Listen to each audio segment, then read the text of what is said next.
Hey guys, welcome to another video from the Parrott Bros. Now, I'm Dom, and today I'm here with Calvin, who you may or may not know, depending on what shows you've attended.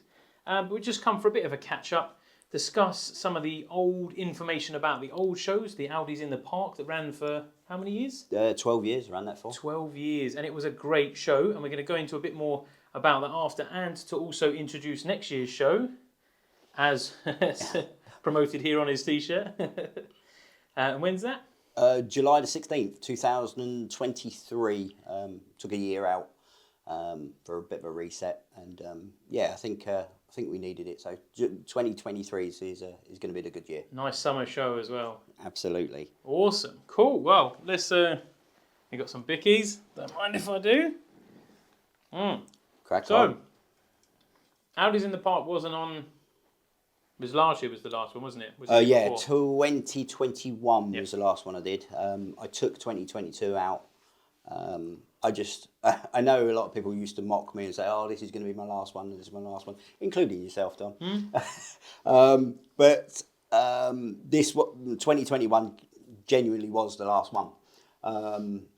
I thought it'd run its course, for want of a better phrase. And I just think it needed a reset, a bit of a refresh. And you can't just go from one year to the next. Because just change the name. Exactly, because people will just naturally assume it's just a name change. But with the new show, with Vorsprung International, it is a complete new format, new venue, new date. Everything about it is different. That's the way I want to be, to reset rather than just tweak and add. Yeah, so you're not changing the show, you are using what you've learned, absolutely. What you like, what you don't like, and making it a completely new show. Yeah, absolutely. I mean, Audi's in the Park in itself, the concept was, I've been going to car shows for many years, more years than I want to remember, to be honest with you. And I just took elements of each show that I liked. So, you go to a show, no matter what it is. I mean, I've done, your classic car shows, your mini shows, your Volkswagen shows. I've been into the car scene for many, many years. And you go to whatever show it is, and you go, you know what, I like that element, or I don't like that, I don't like the way they've done that, or, that's a clever idea, I like that. And I've stolen ideas, if you like, but I've moulded it into Audi's in the Park. And it just worked. It worked. You go to a show and you think to yourself, that worked really well. The thing I liked about Audi's in the Park, now if you've come, you'll obviously know that, but when we went last time, I think 2021, we had 140 something TTs, and it felt like what I would explain as a very personal show. Yeah. Like you felt involved, you chatted with everyone. There wasn't any really big companies with £1 million cars kind of waving their, their weight about and all that kind of stuff. It was the people and the cars. Yeah, I very quickly understood that car shows, weirdly enough, are less about the cars and more about the people. Yeah. If you keep the people happy, they will keep coming. The cars, they'll bring their cars anyway, but you've got to get the people there to appreciate what, the actual scale of the event. You can have 1,000 nice cars, but if people are just like, this is all right, the show fails. Yeah. People have got to give, and people create the buzz, people create the vibe themselves. So that's why I've always concentrated more on the people than anything else. Yeah, I mean, the show was, I won't say basic because that's not the right term to use, but it was really well formatted. So you literally had cars. It was grassroots. Food and entertainment. Yeah. That was it. There was plenty of toilets, plenty of food. Yeah. And there was, of course, plenty of cars. So people always say to me, why don't you do a track day? Why don't you do this? And those events are fantastic, and I love going to them myself. Yeah, me too. But when you go to the next track day event or wherever it may be, just look at the club stands. And what happens is you'll have, say, use an average number of about 25, 30 cars on the club stand. Yeah. 15 of them go off on track. Your club stand is now depleted and looks empty, and no one really gets to really talk to each other. Yeah, and the other thing with that is Silverstone's a good one for that. Yeah. Is that even if they don't go for a track day, they'll walk off. Yeah. So then if you want to talk to people about their cars, there's no one there. Yeah. And I've seen that where there's like a gazebo behind or a bivvy or whatever, and there's no one there, and it's like, what happens if you wanted to talk to someone about their car? Yeah, absolutely. Or whatever. The the show's so big. Absolutely. They're just walking around, and you'd never get to chat. Many times we've gone to shows and you come back quite late because we like to make the day of the show. We don't rock up at 10 and leave at 12. No, exactly. We'll make the day of the show, and you'll come back and the car park will be empty and there'll be like one car or something where they've obviously wandered off around the rest of the venue to have a look around, and they're not really interested in the show. If you put too much on, there is another show, I won't mention it because that's unprofessional, but because it's got a lovely venue, people just kind of get out of the car, hello mate, yeah, all right, I'm going to have a wander around, and off they go. And you don't see them for the rest of the day.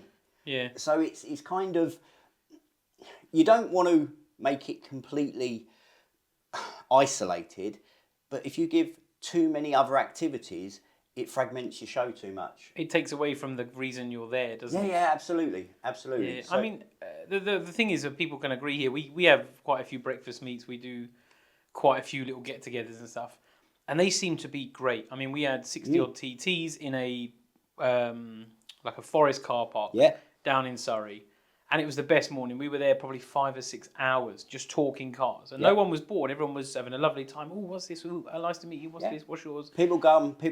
And that's it. Yeah. And I think I was a bit gutted when Audi's in the Park finished because arguably, apart from Bewley, which is kind of just an owner's meet, and it is great. It's a great show, 100%. but it is down south, so you don't get a lot of people go to it from, say, up north and whatever. But that's the only real Audi show. So as soon as Audi's in the Park finished, it was like, how are we going to get 150 TTs don't put the guilt trip on me. Go through see all the UR Quattros, see all the S2s, S8s, all those kind of cool things that you don't get to see because there is no, I don't even know how to explain it really, no show for the mass because obviously most of the shows are aimed towards, and I'm not going to be specific, but like air ride, scene related modifications and all that kind of stuff. Whereas I'm getting older now and I'm not all about the back braking, do you know what I mean, low to the ground, big wheels and all that kind of stuff. I love to see it and appreciate it. Yeah, but I go for the appreciation of keeping older cars on the road, talking 100%. With the owners, you build a rapport with people, don't you? I've met so many 100%. People over the time, even yourself.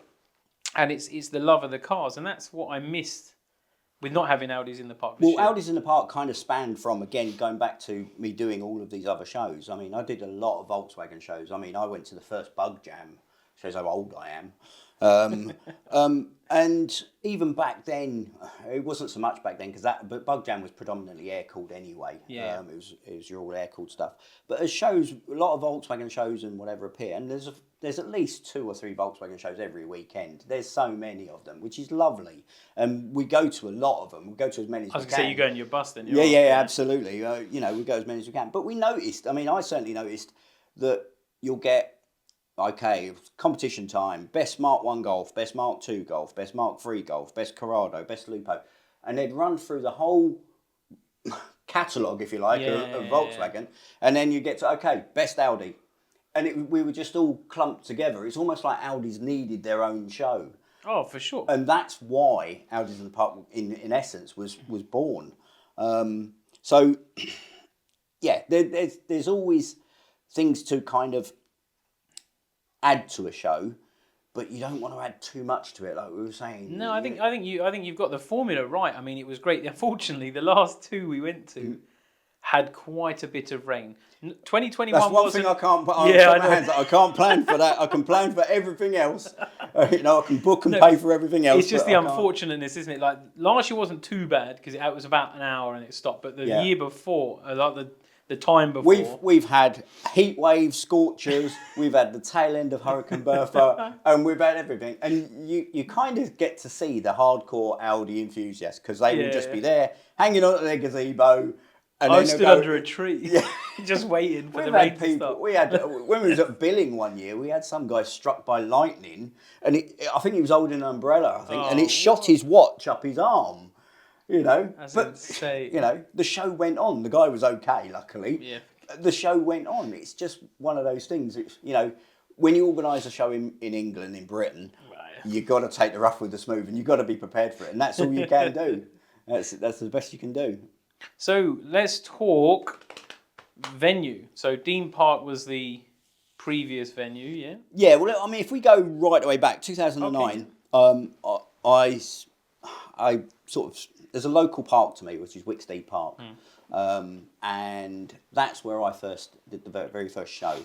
And when we did it, we didn't know whether we was going to get 20 cars or 200 cars or 2,000 cars. That's the hardest part. When you first start, obviously you do in advance tickets, but you're never always going to get everyone going. Yeah, but at the time I didn't. At the time it was just like, okay, let's put this out there.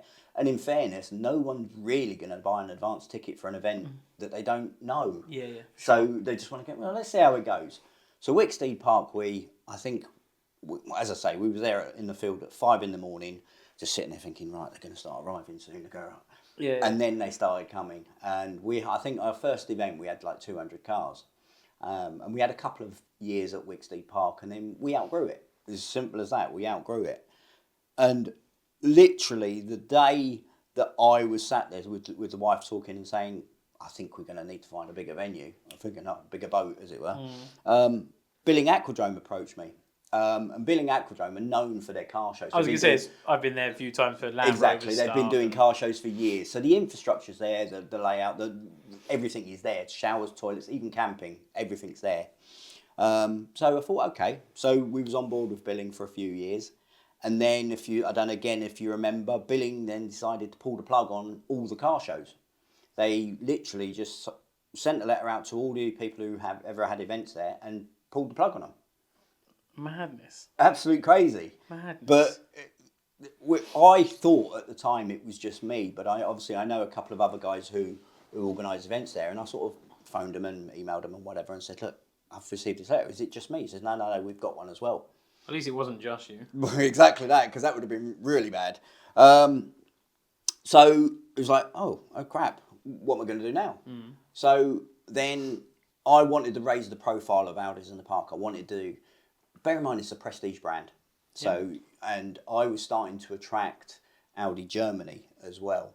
So you want to put on a good show for them as well as the people. You want to make it worthwhile for these guys who've put a couple of cars, a really nice classics. I was about to say they'll bring some nice cars for people to see. Yeah. Bringing all the way, paying a driver, all the ferries over and everything to come over for the show. You want to put on a good show for them as well. You want to make them worthwhile, that they want to come back as well. So I wanted to raise the profile of the show. So what better way is raise the profile, put it in the grounds of a stately home. It suits the brand and whatever. So Dean Park, in fairness, I didn't even know existed. I've lived in Northamptonshire for like 15 plus years, and I didn't even know it existed. And I was just on the internet one day, just having a look, and that's the thing. It's not easy to find venues because they don't just pop up and say we hold car shows. No. Or use our grass. You know, it's and the ones that do are big numbers. I bet big numbers. I mean, when I was first looking for a new venue, the hallowed figure, and I'll say this publicly, the hallowed figure was 10 grand to hire the venue. Which is a field. A field. So you are hiring the use of their field for one day. For the day, so you have to get everything delivered the night before. Plus that. That's before you even start. That's before you put your infrastructure in. That's before you put your toilets in, before you put fencing in, before you organise insurance or security or anything at all. Before you even start, you're at 10 grand. Yeah. So, that's you're a big right. commitment because you're going to have to lay out. They probably want that up front. Absolutely. So like... I mean, you have to pay a deposit on it, obviously, to secure it. But then you kind of do it backwards and then have to apply for licensing as well. And your licensing at some point could get rejected because you haven't done something right or whatever. So you've now lost your deposit. And so it's quite involved then. Massively. That's why I'm only 21. Look at me grey hairs. I'm not 21, I'm 24 really. But so yeah, there is a lot more involved in it than probably what first meets the eye. I'm sure people don't realise I just get up and go, let's have a car show. Go and stick a flag in the ground. And my venue, that's it. But, I mean, yourself, even with, and I'm not belittling these in any way, the smaller little car park meets and your breakfast meets and whatever, there's a lot that goes into them that people maybe not so much don't appreciate, that maybe don't see. Yeah, I mean, the little things, we obviously arrange little meets and stuff and speak to the venue and whatever, and they're all right with it. Well, hardly little though, Dom. You're getting 60 odd cars, Yeah, but it is... And it's do you know what for me is the promoting it, because people especially on Facebook, right? And you'll know this as well as I do. As soon as you put something on Facebook, someone will like it and then it will vanish. Yep. So then they've liked it, gone, oh yeah, I'll go to that. And then they forget about it. Yep. It doesn't get shown to them again till maybe the day. Mm-hmm. So then obviously you have to try and create a buzz monthly of, what you bring in, speak to the owner groups. And then they're like, yeah, let's do a stand. We're going to do a Mark 1 TT Forum and Community one. Mm-hmm. Try and get the most possible cars I've ever had in one field. Well, if I recall, Audi's in the Park record for TTs, and Dina will probably confirm this. I think it was 143. It was 140 something. I couldn't remember the specifics. But that was, and then it was, there was 3 lines, half the length of the field. It was wicked. But that is what it is. It's the hardest part is the promotion. Obviously, you have to do paid promotion, I'm guessing. Whether it be flyers. Well, no, in fairness, I mean, okay. Sponsored ads or that kind of stuff. I don't do even that. I'm quite tight with that, to be honest. But it is a lot of. Yeah, oh God, yeah. Post a picture, what you bring in, or. Yeah, absolutely. How many cars do you reckon your club will have? You've got to keep the feed going. You've got to keep the interest going. And I get that some people go, oh God, he's banging on about it again. But if I bang on about it and it saves me 10 questions of, when is it, mate? Yeah. Which I always get, or where is it, or whatever. If I just keep promoting it, and every post I'll put is got the website link, which has got everything on it. Yeah. So all the information's out there. Maybe sometimes the internet is a little bit lazy. And people still, honestly, so I've had my website over a year. And and it's on every video. In my intro, it says my website, right? And the amount of people, have you had a look on my website? Because we've got an events calendar now, which I've added the Vorsprung International to. And they're like, you have a website? I'm like, are you joking? I guarantee you, and this will probably load you up a little bit, so I apologise in advance. Someone will say, when do tickets get sent out? Yeah. I get it every time. Every time. Every time. I was going to actually make T-shirts with that says, when do tickets get sent out? Or 2 weeks or something like that. Do you know what I mean? Yeah. It's no matter what information you put out there, people will still ask it. Have it as your landing page. Vorsprung International tickets sent out 2 weeks before the event. Yeah, absolutely. And it was always there. When they purchase a ticket, it's there. When they get the confirmation of order, it's there. If they ordered something like a mug or a sticker or whatever, as well as the ticket, I'll send that, the merchandise out first. There's a sticker on there that says it comes out 2 weeks before the event as well. Everything is, I try and cover every avenue. When you're doing it for so long, you know what you're going to get. Yeah, for sure. It's crazy. And some of the questions I've been asked over the years, this is actually quite ironic because my favourite one, and this will always stick with me, is obviously, you get the usual, can I bring my dog? Yeah, as long as it's on a short lead and that's fine, yeah. I got someone, can I bring my parrot? Yeah, I have seen people walking around with a parrot before. So. Yes. It doesn't bite anyone. But it must be on a short lead. And it mustn't bite anyone. Like a kite. Yeah, so I've had all sorts of random ones, but So Dean Park then. So that's you've been. Was it 6 years, 6 or 7 years you did it there? No, weirdly enough, I think it was 3 years. It was only 3 years I did it there. I've done 2 there. Yeah, when we first moved there, and I will address this, and I'll publicly apologise on Dom's video. I'll use this as well. People have long memories with things of shows. And they remember the queues to get into the first time we went to Dean Park.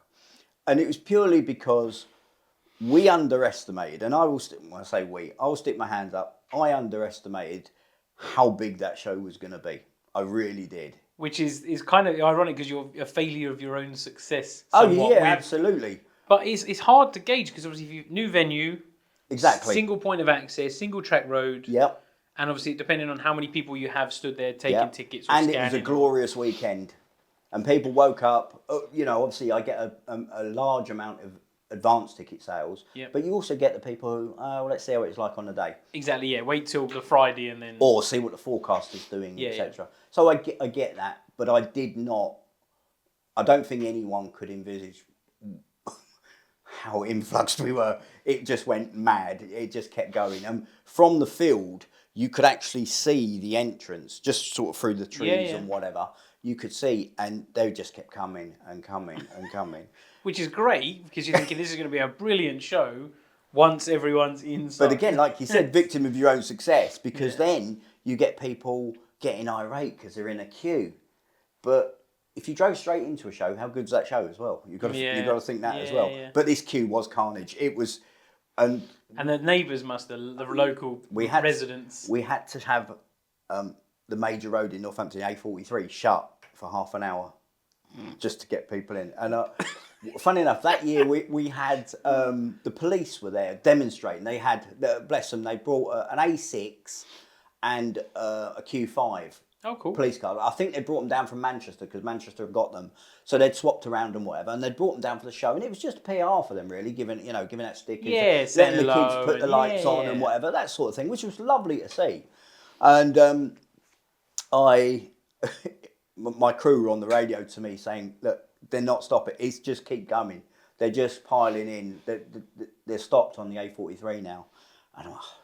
And I went up to the police and I said, look, guys, I know you're not here for this. What can we do? But can you help me out here? And they kind of looked at each other and they kind of got in, I think they got in the A6 and headed off towards the gate. And it just started to calm down, and traffic was flowing in and whatever. And I could see the traffic on the 43 moving and whatever. And about 45 minutes later, they came back and I went, oh, it was amazing. What did you do? He said, oh, we just shut the road for half an hour. I thought, oh, that's going to cost me.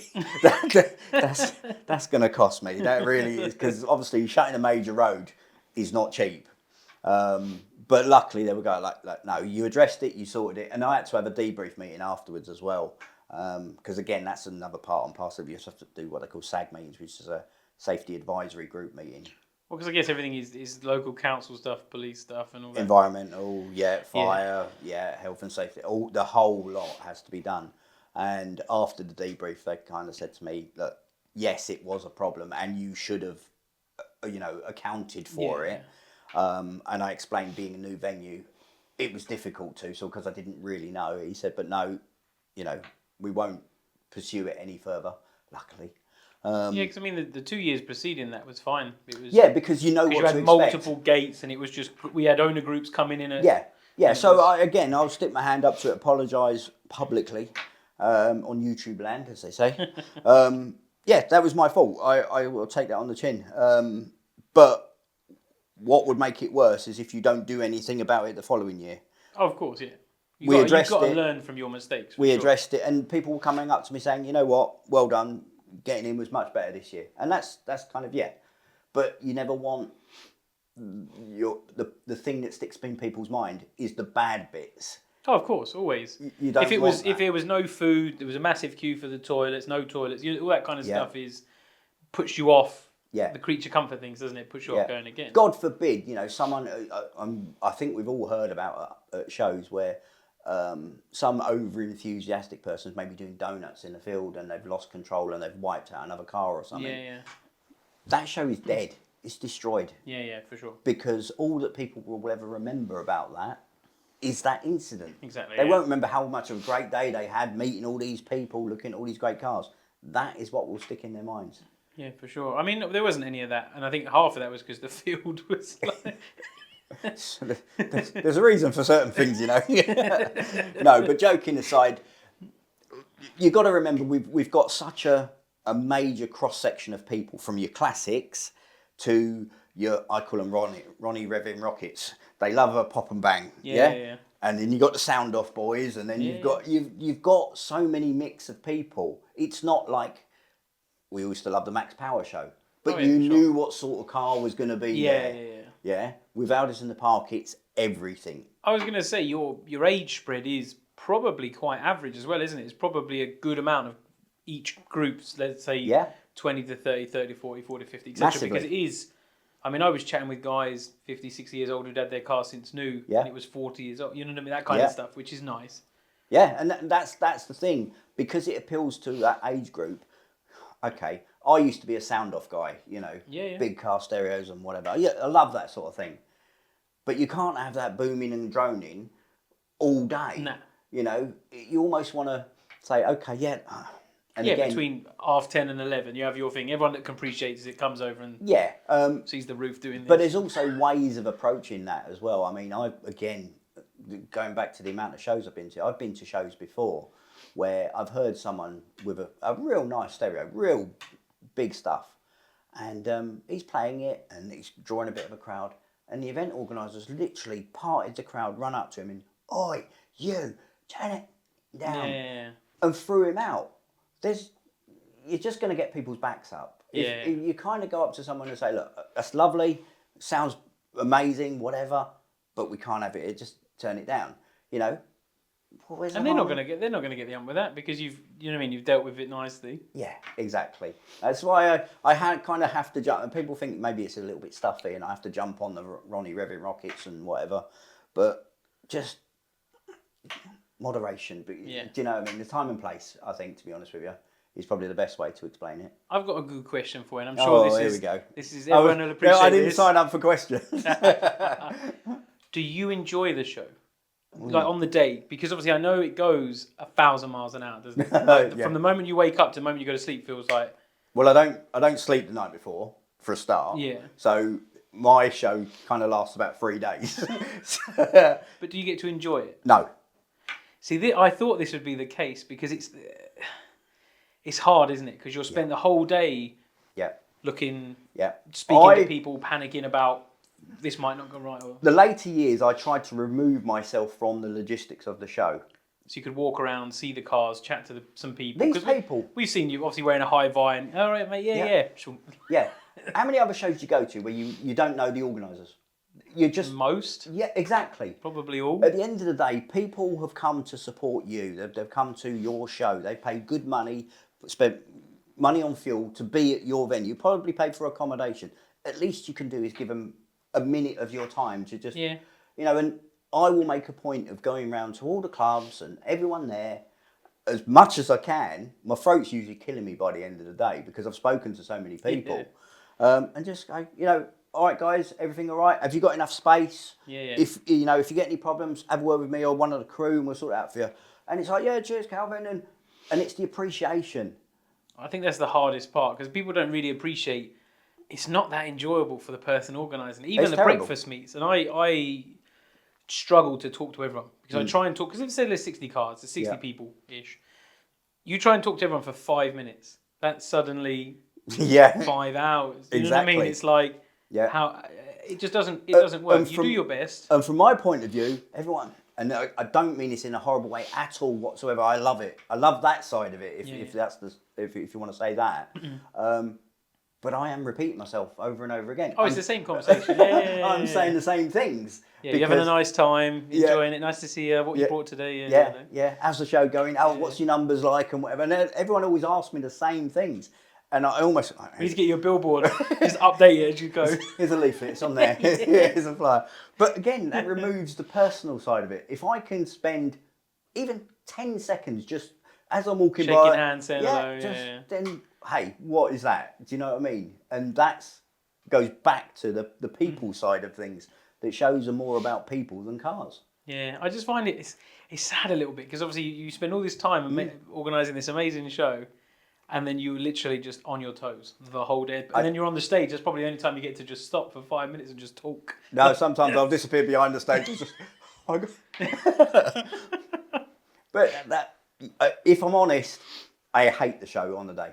Yeah. Purely because I'm constantly on edge. Yeah. I'm waiting for something. It takes that for one idiot to do something wrong that jeopardises someone's safety, which is important. The main concern, and the reputation of the show. The show could end up being closed down because someone's momentary lapse of concentration or being stupid just ruins the show. So for the entire day, I'm on edge. And we have this thing at the end of the show where all of us crew, and funny enough, all the crew love this bit. It's just like, everyone's gone. And we just sit there reflecting on the day. And we just sit there and, have like a can of drink or some leftover pizza or some bit of cold food or something or whatever. But that's the other thing is getting time to eat, drink. No, it doesn't happen. Nah. Doesn't happen. Doesn't happen. There's some lovely food though usually. Yeah, absolutely. I mean, I've got a catering guy that I've used for a good couple of years now. He's a good friend of mine now as well, and he does a lot of the shows. Lovely food, good price as well. You know, he's not. That's the other thing, isn't it? It's trying to get them on board to not be £12 for a burger or £20 for a pizza. Yeah. Things like that. Yeah, that's crazy. I remember years ago when I went to, we mentioned Silverstone, I went to Silverstone and this was like £6.50 for a burger. And at the time, everyone else's burgers were £3. And you think, wow, this is crazy. Yeah. But £6 almost the norm now, isn't it? I mean, it's relevant, isn't it? But Yeah. you don't want to go somewhere and it be 3 times what it would be in McDonald's because you think, hang on a minute, you know what I mean? It's the advantage of this place as well. There is a Mackey's just down the road as well, the new venue.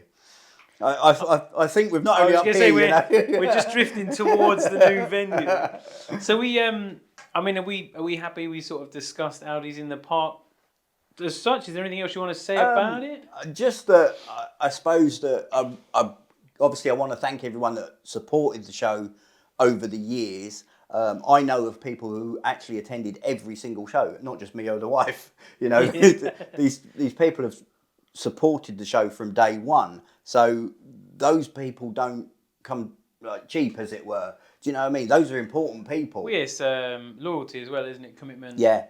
One thing I do want to say, with Audis in the Park, when I stopped it, and again, we joked about, everyone said, oh, you're always going to stop it, you know. Well, you did say, oh, I'm not doing it next year. And then Yeah, and I always get stick for that. But it kind of, after you calm down a bit and you just think, you know what, I've got to do it again. Especially when everyone was like, shows all their pictures and says, Yeah. oh, what a great show. Yeah, exactly that. Once the buzz and everything is still going, like weeks afterwards, you think, maybe.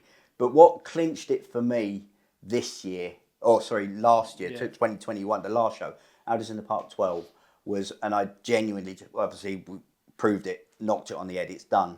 I had quite a few emails and messages from people, not only your hardcore Audi enthusiasts and whatever, that messaged me and said, mate, thank you for those times. You know, by far the best show we've ever been to, blah, blah, blah. Yeah. We're really going to miss it, you know, stay safe and all that. I made some amazing friends from the show. Yeah, of course. But I was getting emails from people's partners as well saying, you know, that they're really going to miss the show. It's the only show we've ever come to as a family. We're going to miss bringing our grandkids to it and whatever. And you think, don't you're pulling on my heartstrings here. And it's kind of like, when you realise the people element is so much bigger than the cars, that's when you've kind of know you got it right. I like to think I've got it right, you know. Yeah, I mean, I was chatting with, you know, my friend CJ. Yep. And all our group that usually come together. And people messaging me, oh, what date's Audi in the Park? And I was like, it's not. And they're like, oh. What? Yeah. Yeah. Because obviously this is like a few months before when it would normally be on. Yeah. And it's like, well, it's not on this year. What do you mean? Or like, when is it next year? Well, they see my video of like me walking around or people leaving or whatever, and they're like, oh, what date is it next year? And I'm like, it's not. Yeah. Like, oh. But that's the other thing as well. I actually heard someone say, I won't go out in the Park this year, I'll go next year.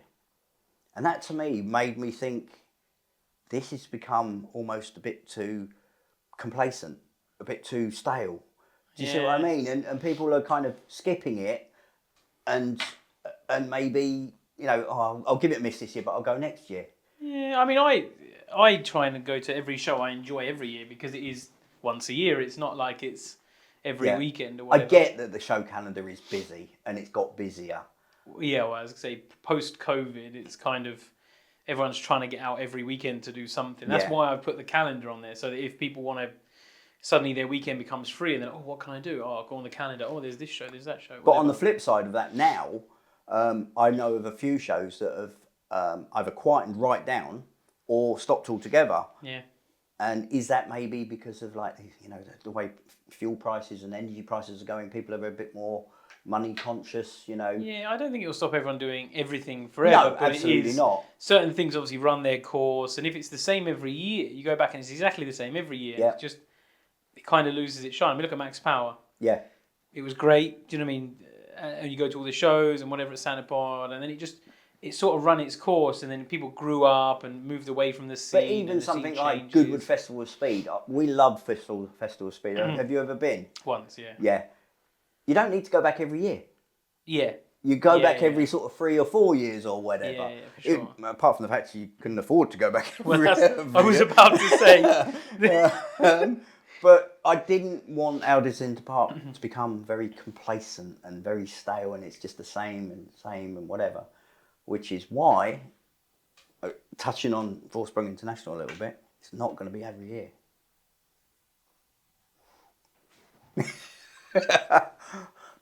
So, Vorsprung International is not going to be a yearly show.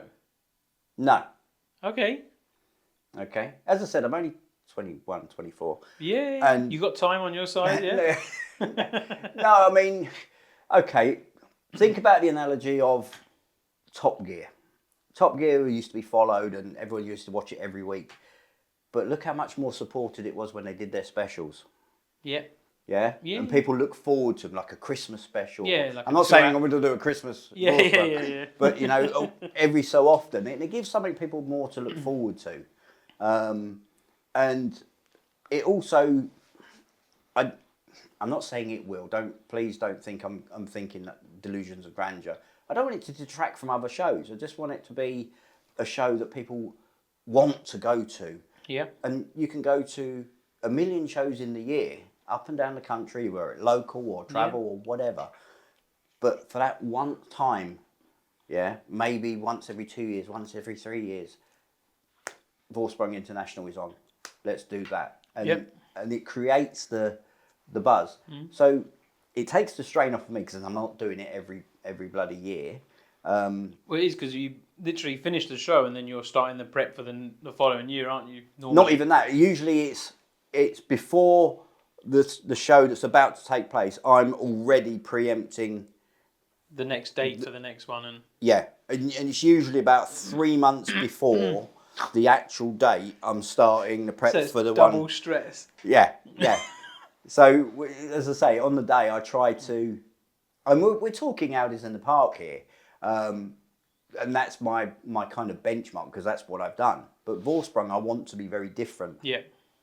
I want it to be more relaxed for not only me, but my crew as well. Because they get dragged through the, hell and back. Some of them are on the field at 5 in the morning. And then we're picking up rubbish after the field at sort of 6 in the evening. And they're there all day, you know what I mean? And they are all volunteers. On their feet. On their feet all day. And sometimes 99% of the day getting pats on the back and praise. But you do get the odd bit of flack. On the radio running up and... Yeah, exactly. So, I don't want to put them through the stresses of it. And how many shows have you been to where you can almost feel the tension in the crew, as it were? You don't want that. You want people genuinely to be enjoying it and have a nice vibe and a nice Yeah, because if you don't enjoy it, you won't do it, will you? So. We'll go back to what we said. That's why I stopped it. So, am I right in saying that it's a camping... You can camp the night before? Yes and no. Camping we've never done before. The camping that we've done at previous shows was always... the logistics and the handling of it was done by the venue. For example, Billing had camping sure. and Wicksteed Park had camping. So we've never taken on camping on its own. And the reason being, in case people hadn't thought about, everyone said, why don't you do camping? Well, think about 2 days worth of security, night lighting, 2 days worth of toilets, adding showers and whatever. And you wouldn't get that many campers. So you'd spend this much money laying it on, but you'd get this much back. And it's not about making more money. It's at least breaking even would be nice. Yeah. So we've never really done camping, but this year we've got a little bit of space that I can allow a small amount of camping. And that's purely just to alleviate some of the long distance travellers. I was just about to say, hopefully you'll get some nice... distance travellers. I mean, luckily for me, it's maybe an hour and a half. Yeah. But we'll probably stay in a hotel the night before, have a few beers, some dinner. Yeah. Because then it just means you don't have to get up at 5 in the morning. You can get up at 7, have breakfast. The TT Forum and Community curry nights pre-Audis in the Park have usually been quite epic. I will say that. I've sort of popped my head in on a few of them. Yeah, it's And when I'm sneaking off to bed at like 11:30, and people are just going to the bar and coming back for a tray, and I'm just like, I'll see it yeah, at 6. you can I'll spot see it at 6. you can spot them people on the field Sunday morning. You know those people. They're either asleep in their car or they look like death. So you can spot those easily. So camping, yes, there is going to be camping, but it is only a limited number, purely because space is the main reason. We've got a large venue. Obviously, you can't mess around with a small venue, but we've got a large venue. But 90% of that is going to be taken up by Showfield. Yeah, of course. So the remaining percentage is I'm sort of allocated for camping, but trying to keep it controlled as well. If I have 1,000 campers, it's going to be a nightmare for me. Well, plus it's the conversion in the morning that once they're finished, then they want to move their bus, their whatever they've got in a tent, put their tent down, go and move, and Yeah, exactly. So if I just keep it low key at the moment, then we'll see how it goes, and maybe next time Vorsprung happens, if it happens, it might be a complete flop. We don't know. You never know. You should never be complacent about it. You know what I mean? But you'll build on it, is what you're saying. Yeah, absolutely. Then we can evolve it, and that's what a show should do. If it works, great, roll with it. If it doesn't, change it. Yeah. What other things can people look forward to? I think we had this chat sort of off camera, as it were. I love the classics. Yeah. And I want to encourage more classics to come along.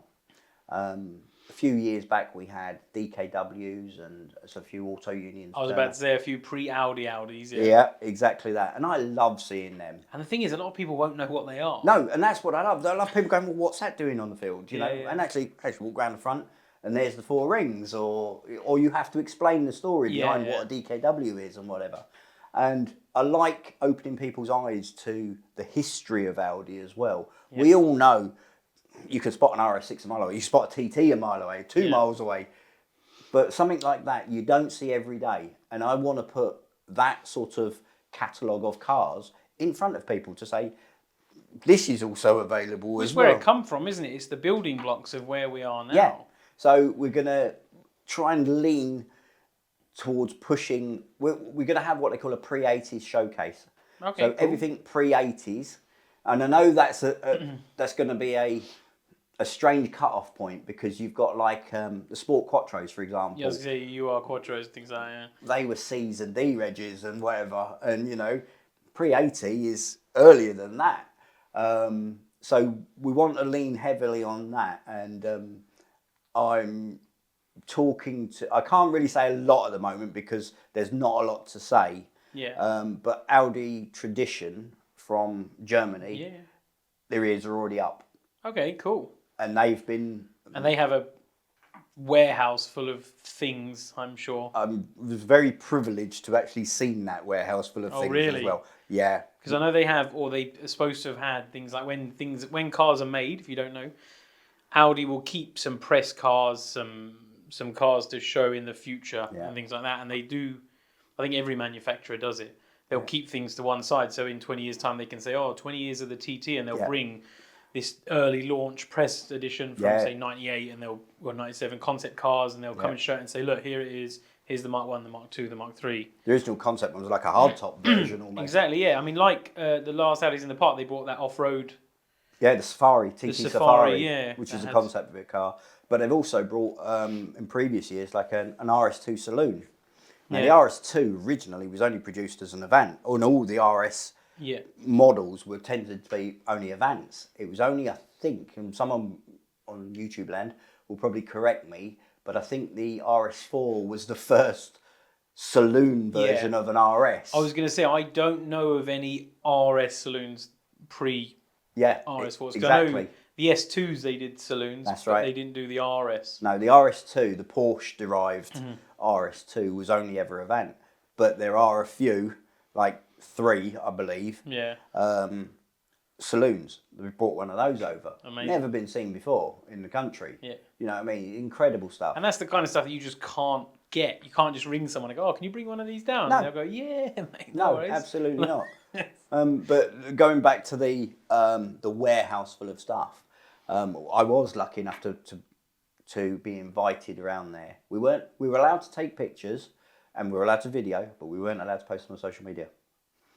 Which is bizarre, I know, because... Well, yeah, because if you got the picture, you could, but you obviously... But also, like, people like Hoonigan have been on and they've done it and it's all out there and whatever. But you know what? When you're invited to somewhere and you're asked not to, just respect it. Yeah, you know? of course. I mean, you're getting a once-in-a-lifetime experience. Like... We went into this, and it's like a multi-storey car park, but without the ramps. They've got like a lift.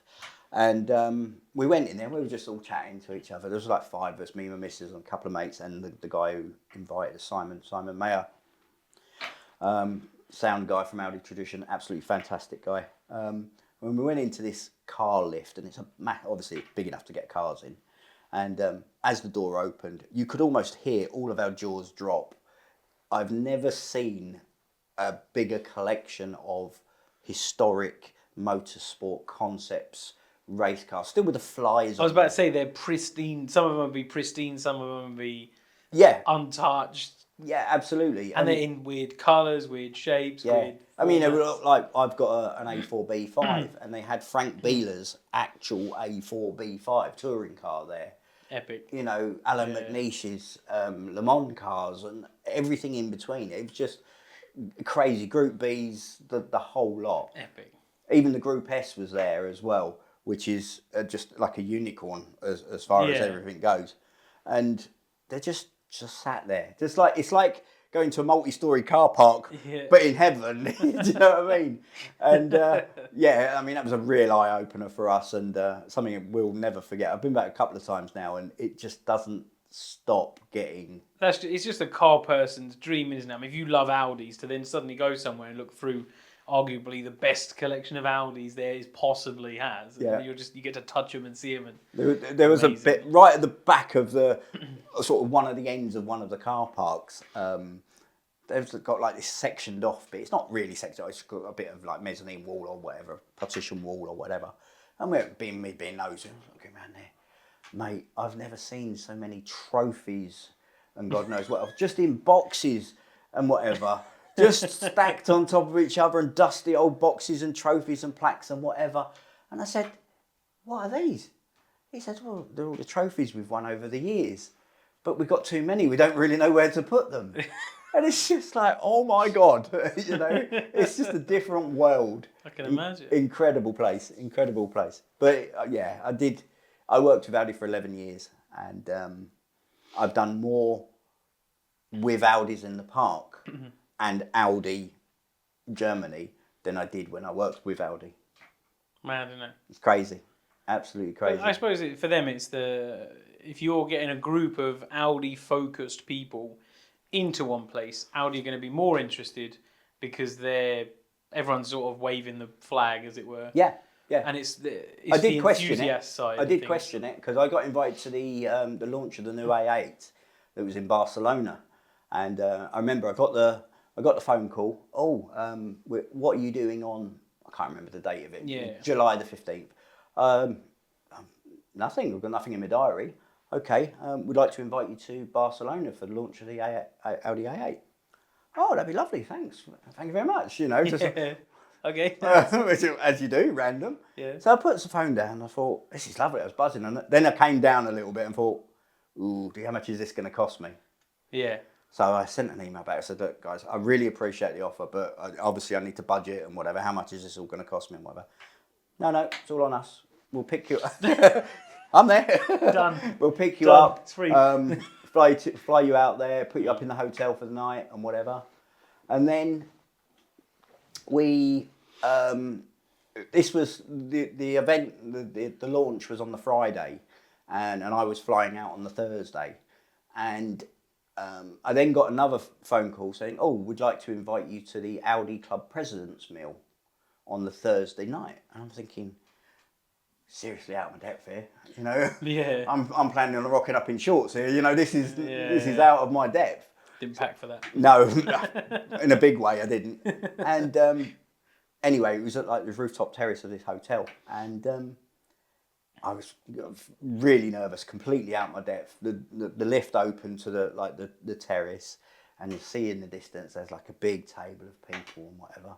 because it was in Barcelona. The top of the hotel has got a big pool and rooftop terrace and sun lounges and whatever, and they'd hired that out for this. So I went out, going out of the lift, and I came out of the lift really sheepishly, and people started applauding me. I'm like, is there someone behind me? Is there someone famous? What do I not know? And apparently all these people from all around the world, Spain, Italy, Croatia, whatever, all knew about the show and were kind of applauding me for what I'd done. Yeah, that's cool. It blew me away. Yeah, I'm like, you just like... Honestly, I was, who's behind me? You know? Yeah. So, but I did ask, why me? Why did I get invited to the A8 launch? Yeah, of course. 3 people from the UK went to the Barcelona, the A8 launch. I was one of them. That's got to feel pretty good, isn't it? It felt weird. Well, yeah. But definitely felt good as well, to be honest with you. And they said, we see you as an influential person. And as you rightly just said, I'm putting a field full of Audi owners in front of them, as it were. Yeah. So that's... I mean, for me, it is all about that's why I liked Audis in the Park, because it is just a field full of cars and owners, and we all spend... I was walking around looking at stuff, and I could hear... I'm quite bad for this, but when I hear people talking, they're like, "Oh, I didn't know that come with that," and they'll point to something, and I'll have to then. You got to jump in. I'll just jump in and say, "Oh yeah, did you know that was a special option?" Or someone will say, "Oh, that colour's not genuine." You say, "Oh, actually, it's an Audi exclusive. Did you know?" Yeah. And then because obviously Audi, if you walked in there at the right time and went to the right dealership, they could have gone, "Well, what colour do you want?" Give us a RAL colour. Do you know what I mean? Yeah. Well, we do this colour. Yeah. Audi exclusive, definitely. And random specs. I mean, there was one that came up for sale the other day. It was like a silver with a hint of green, like in the lacquer, and the interior was almost like mint green, and it was just like, who chose this? This come out of the factory like this? Like there's one that had one of the inlays on the A6. I remember it. It had almost like boat inlays. Like on the back of a speedboat, you get these lines in. Yeah. It had that, and it was I think it was called marine inlays or something. And it's so weird. Yeah, there's so many oddball stuff and strange coloured leathers and whatever. But the thing is, you wouldn't see it unless you went to something like this, because there's cars. I mean, you'll know, the older cars get, the less you see them on the road, and then suddenly someone will put one up for sale they've not been on an owners group. They probably owned it. It just appears. They've owned it from new. Yep. And they've driven it every Saturday, but you've never seen it. No one's ever seen it. It's never been on a forum, never been on Facebook, whatever. Then suddenly it comes up for sale, and you're like, I didn't know this colour existed in it. Where has it been hiding? Yeah, like they do weird browns, they do weird greens, they do colours that you don't see for sale, specs you don't see for sale, and you think, what on earth? Yeah. Where has this been? And the person's like in their 70s, doesn't drive anymore, and suddenly said, "Oh, I can't drive anymore, wanted to go to someone who can enjoy it." And you just think, wow. Yeah, I bumped into a guy, funny enough, at the weekend. It was at edition 38, and I was walking around the field, and I bumped into a guy who owned an A4B5 saloon, like mine. Yeah. I think it was on a V-Reg, so it was a sort of facelift. Got chatting to him, as you do. Turns out it was his granddad's. So it's kind of, I think his granddad either owned it from new, I can't remember whether he owned it from new or he owned it when it was sort of like 8 months old, 6 months old or whatever. But his granddad had owned it for a long time, and now he's got it. And it's just nice to see that car is still on the road. And what's even nicer is it's still in the family as well now as well. That's always nice. And that was a weird, well, not I say weird, there's quite a few of them, like a Jasper green, I think they call it. Yeah. Yeah, it's like almost like a mint metallic greeny. Yeah. It was nice to see though. That is nice. I mean, the thing for me is I obviously promote and like you promote Audis and TTs, and I've lost count now of the amount of people that said, "Oh, I've watched all your videos and I bought a TT. This is my new TT," and I'm like, "I'm sorry." My apologies. My fault. Sorry. Yeah. But it's just the passion we have in the community. I feel is so strong. I don't know if it's not specifically just TTs, but obviously I only see the TTs, and even that extends as far as the Mark III, because there's obviously Audi TT addicts and they're all ranges. Yeah. But the community is so strong, and it's not all about mods and racing about and all this kind of stuff. It's more preservation and enjoying them for what they are. But again, that is going back to the people side of it. A lot of that passion is pushed forward by the people. Yeah, for sure. For example, I'm going to name drop here. Dina, love you. Dina was a big driving force behind the TT Forum and community. Always. And she's always arranging events, replying to people. Same as what I'm trying to do, because obviously she's passed the torch a little bit. But I believe she's a Merc owner now. She does have a Mercedes. Don't send hate mail. She's still German. Yeah, I know, but loosely, but you know. she'll come back. She'll come back. But the Dinas as well. I mean, she's moved on from Audi. Yeah. But the new breed of people, like I believe you're admin on TT Forum and community and whatever now, you've brought the passion back again, and it doesn't really die. It just kind of moves to the next person. Progresses, doesn't it? yeah. Yeah. I mean, A2 Owners Club. There's a guy, Michael English. Again, fantastic guy. Him and his wife Yvonne, love them to bits. They've now got BMWs. Sorry, Mike. You know, again, but that passion has moved on to someone else. They're another one. I mean, A2s, you don't see them on the road. Oh, you might see one or two. When you see 30 of them arriving at once, that's a sight to see. That is exactly what it is. And you see all these cars and you think, I haven't seen one of these in a month. Yeah. And then even after the show, you'll drive around and you think, I'm not seeing them. But then you knew there was 100 or 50 or whatever. Someone said to me once, not just about A2s, but there couldn't have been any more Audis on the road that day when I was having the show because it was just rammed. But yeah, when you see 30 A2s, because what they tended to do, they'd all sort of stay at hotels or make the journey down, but they'd all have a meeting point just outside the venue. Yeah. And they'd all meet up and they'd convoy in together, and that is so lovely. And I miss that. Going back to do I enjoy the show, I miss it is the nice, convoys. especially if you get someone with a big pole holding out a camera or standing and taking a picture of them all in a line. I miss all of that. I must admit, meeting up at like a service station and all cruising down, and then people, even just passers by, like looking at you. Oh look, there's another one. There's another one. Oh, the shock factor is phenomenal. I mean, we do quite a lot of road trips, and you'll go through. So we did it 2020, 2019, whatever the one before the last one was. We did one, didn't we, with the Nagaro Blue Club. And we went out for the day before, and we drove, and there was like 20 of us, all in the same colour, and people are just like, what's going on here? Like, it's a good buzz. They've gone through like a car wash where it just changes the paint colour, and everyone's got the same paint colour. Like. Yeah, they bought a job lot of the same paint. Yeah. Or if you go out in the TTs or the A8s or the A2s, and when you see a line of them, people are like, what have I missed? Like, what's going on here?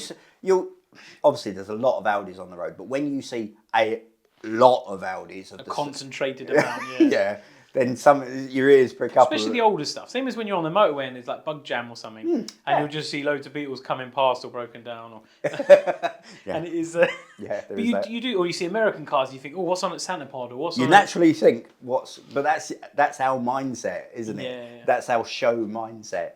But I'm looking forward to Vorsprung International, and I'm sure everyone watching this has taken some appreciation into a bit more about what goes into Audis in the park, what's going to go into Vorsprung International, and a bit of a look into your life, because obviously not everyone knows quite what you get involved in. They do, because they get fed up with me on social media, I'm sure. Yeah, but they only see you pushing the show. They don't see you having to. Well, no, that's the thing. Weirdly enough, obviously we've got the camper, and that's just appeared in the magazine. I just want to put that out there. Yeah. Magazine featured. Yeah. So we've got that, and we do our travels and whatever. And people keep saying to us, "Oh, you want to do a YouTube channel?" I'm like, "No, I can't. I haven't got a beard for it." They want to do a YouTube channel because they enjoy seeing our travels, and everyone's saying, "Oh, where are you going this week?" Or because we are always out in it, because you don't build something like that and not use it. It'd be criminal. Sure. So yeah, we've got the camper side of it, and I promote that, and obviously my old school BMXs, I love that as well. So a bit of that, and I try and mix it up a little bit, and I don't want my page to just be Audi's in the Park, Vorsprung International, Audi this, and we've got lives outside of that as well. And that's the thing I struggle with a little bit, is because it is, I mean, as well as I do, if you were to go, say, camping, and you do a walk around, then you got to film it, and then you got to think about your lighting, what you're going to film, editing it afterwards, and it takes away a little bit from whatever it is that you're doing. Even shows, if I'm walking around a show, to film a show could take me an hour, because normally longer than an hour actually, because people stop me and I feel rude not to stop and talk while I'm quite clearly mid-film, and then I've got to spend 3 or 4 hours at home editing. So it does become this big thing. So I mean, obviously, when people say, "Oh, you should start a YouTube channel," it's great, but the commitment involved, it's a lot of work. is a lot. I've got Especially 'cause enough. I've got enough on my plate. you spend all year arranging a show as well as your work to pay for your home. Yeah, exactly. So it's a nice idea, and I envy anyone who's, I wouldn't say got the time to do it, but can commit to that. Yeah. Much like yourself. Now, how many videos are you up to now? Oh God, 250-ish. Yeah. So if you think an hour of your time, at least. Yeah, at least. at least. That's a lot of time. I'm filming nearly every day this week as well. So realistically, I'd love to do a YouTube channel, but I haven't got the time. I really genuinely haven't. So I can stop the shows if you want, and I'll do my YouTube channel. Nah, keep going with the That's shows. entirely up to you. So Vorsprung is my new baby anyway. How do they find it? How do who find it? The people, they want to book the show tickets or look at it? How do they find it? Yeah, I was thinking, I don't know, it's not happened yet. No, sorry, my bad. The website, www.vorspronginternational.com. I'll put it down in the description. Yes, as well. please, because that's a mouthful, that is, isn't it? Yeah. Vorsprung And spelling, if you know. Vorspronginternational.com. Every tiny bit of information, including when tickets get sent out, is on the website. There's a questions and answers page. There's the information about the camping. There's the information about how to book show and shine.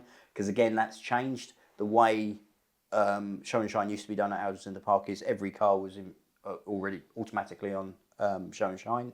With Vorsprung, it's pre-entered only. Fair enough. Because we're going to have a separate arena for them, so they're going to be separate from the clubs. Club stands, yeah. Yep. Makes sense. So again, that's all evolution and changing things up. But all the information about the show and shine, the camping, tickets, events, everything is on the website. And if you're on Facebook, go to your local owners club, because there could well be a club stand, and it's always nice to be in with other like-minded cars or groups.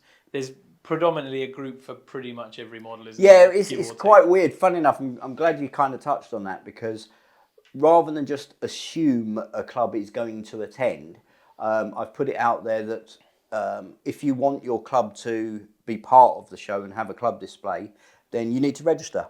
So once you register, then I will put your name on the list. So when your members go to choose a club in the drop-down menu, your club will appear there. I have had one club sort of say to me, we're not sure if we're going to do that show, which is a little bit crazy. But all I would say is, if your club isn't going to do that show, just be mindful that your members will just go elsewhere. They won't not go because you're not going as a club. They will just attend with another club, and you could potentially lose members that way. Yeah, I mean, it's one of those, isn't it? If you register, it doesn't cost anything to register the club, does it? So it's... Missed the trick there, didn't I? Yeah, you did. And it means as well that they'll have an allotted space, because obviously you're going to need to know numbers, because if we say allow for 20 for every club, and then suddenly the TTs come 200 strong. But that's the other thing, again, another change as well. We never really allocated space at Audi's in the Park. We kind of went with an open hand. That's your area over there. And let the clubs almost communicate with each other.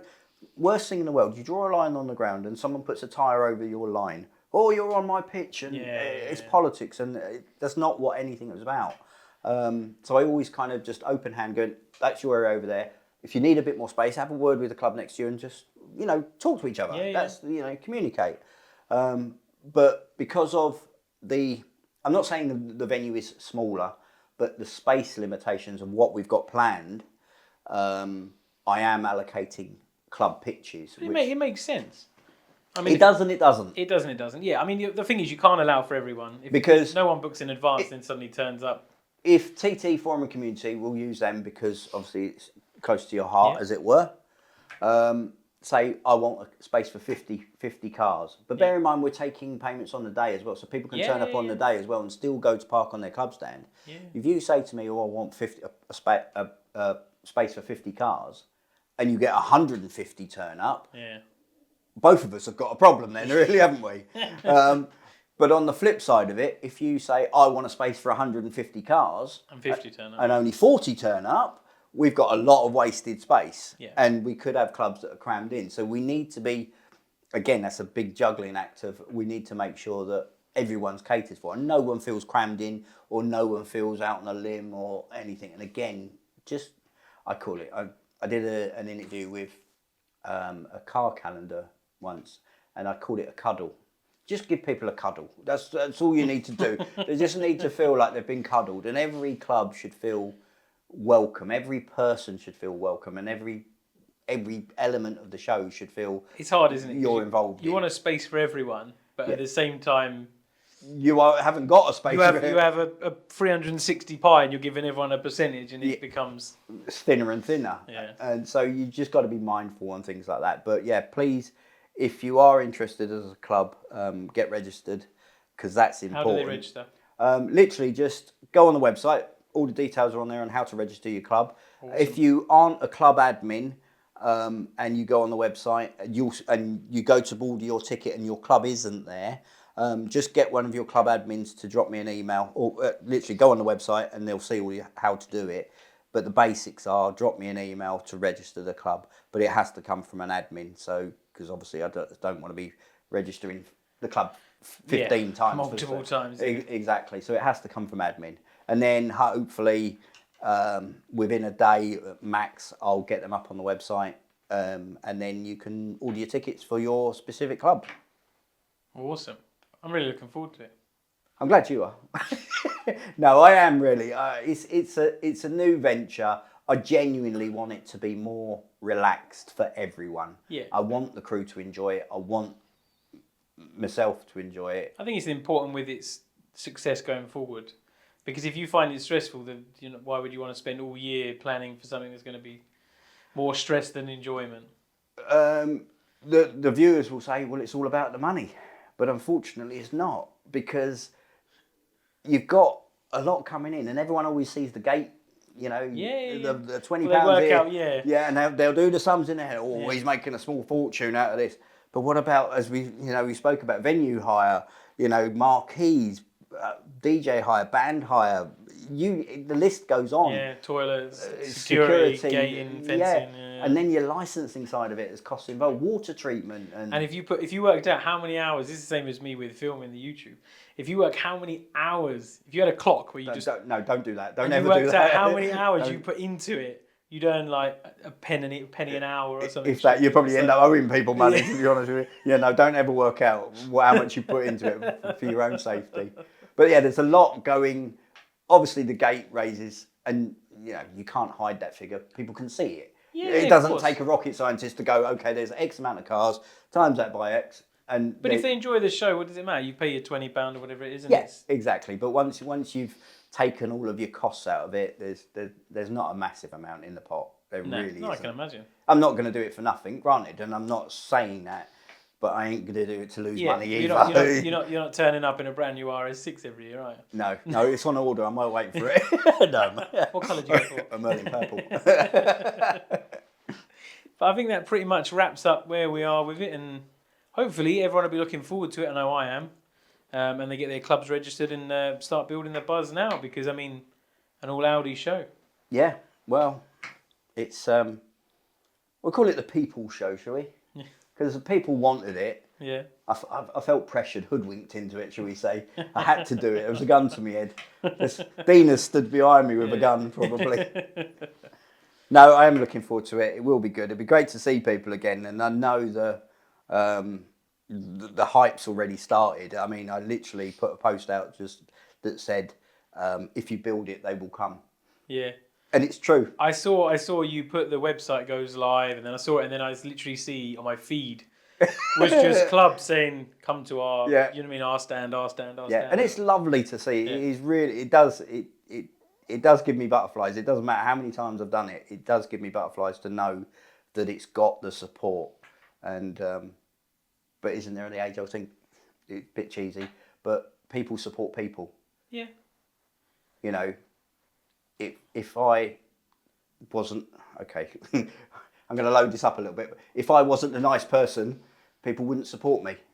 Yeah. So you've got to be a nice person. You've got to be accessible and kind of approachable. Otherwise, people will just go, you know what? And they're seeing the dream, aren't they? Because at the end of the day, everyone knows what it's about, what it's for, what they're going to gain from it. Yeah, that's it. I mean, I lost count the amount of people that said to me, "Oh, when is it on next year?" And I'm like, "It's not." And they're like, "Oh." Yeah. I don't really know what to say to that. It's not on anymore. Like, What more do you want that isn't on? yeah. But at least now you can say it isn't on anymore. But Yeah. There is the new and improved. no, so hopefully that's kind of Dom's done his bit and I've done my bit. And Yeah, hopefully it answers some questions. I mean, I'm still people probably saying, what Audi's in the park? Is it what we doing? What's the next show? You know, because there's nothing specifically for Audi. Like you said, there's Ford Fair, there's everything. There's Bug Jam, there's all these things, but there's not. A few people said to me, "Why don't you do it all German?" Because a lot of the people, as I said, have shifted brands to the BMWs, the Mercs and Porsches and whatever. Why don't you all German?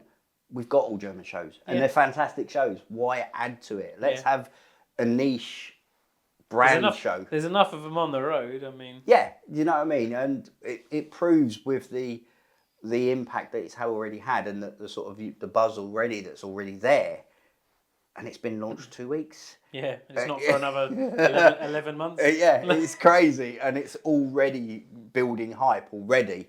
So we didn't need to do a German only show. No, I think it'll be just fine. There's enough of them out there, and they're fantastic ones. Castle Coombe, PGD, I think it's called, Performance German Day, down at Castle Coombe. That's a new one on me. There's loads of them. So let's stick with what we do best, as it were. And I think if anyone wants to see what it was like the years preceding, then down in the description I'll put a link to a couple of the videos of when I attended the last couple of times. So you can kind of get a feel for the kind of cars that come, what it's about, and obviously it's going to be changing, but you get the idea of what kind of things you'll see there.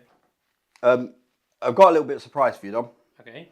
I want to. I'm going to leave this up to you, but Okay. I'm going to oversee it. But I'm going to trust your judgment on this. I want to do a bit of a competition. All right. And we like a freebie. Ooh. The winner gets a very new, hot off the press, as it were, literally hot off the press, a Vorsprung International mug and a Vorsprung International sticker. Before the show's even gone live. Yeah, Lovely. absolutely. Plug. They are available to buy on the website. Yeah. VorsprungInternational.com. However, but for one lucky subscriber, as it were. Okay, so shall we do? Ooh, there's a good one. Down in the comments, and you can pick the comment. Because then there's no favoritism. What do you like most about attending a car show? It can be anything at all. Is it the cars, the food, the walking around, the talking with people, looking at wheels, engines, what people have done, anything like that? Either your best memory or what you like most about attending a car show, because I think that gives us all that. Yeah. We all love doing it. We go there all the time. Yep. You know. That's what we're here for, really. And then after a week after this has been live, Calvin will pick a winner and we'll get it posted out to you anywhere in the world. I'll quite happily cover the bill for the postage. It's not a problem. Okay. Can't guarantee it'll arrive in Canada in one piece, but I'll do my best. I've got some bubble wrap. I've got smash-proof boxes as well that are pretty good. So they should be all right. But yeah, mate, I think that pretty much wraps it up. Thanks for having me. Spot on. Great to see you. I look forward to seeing you in a field very soon. Yeah, if not sooner. If not sooner. I might do a surprise visit to one of your breakfast meets. You do have a TT. I don't. Well, we'll say you as in the family. You have access to. It's outside. The wife has a TT Roadster. Yes, she does. Yes. It's a very cool one as well. Yes, it's just had an awful lot of paint on it as well. It does look very nice. It's had a full bare metal on it as well. Oh, is it? Yeah. Oh, it does look good. Yeah. So, who knows? Coming to a TT breakfast meet soon. Yes. And when there's food involved, I'm there. We are actually trying to do one somewhere up this kind of way. So maybe Cyril Aerodrome or something. Yeah. That's not too far, is it? Yeah, and they've got a nice cafe on Sywell as well. Yeah, it was quite good last time, to be fair. Yeah. But enough about that. If you want to look at meets, website, theparrottbros.co.uk, there's a big calendar. Vorsprung International is on there, amongst other things. But until next time, guys, thanks for watching. Bye for now. Cheers, guys.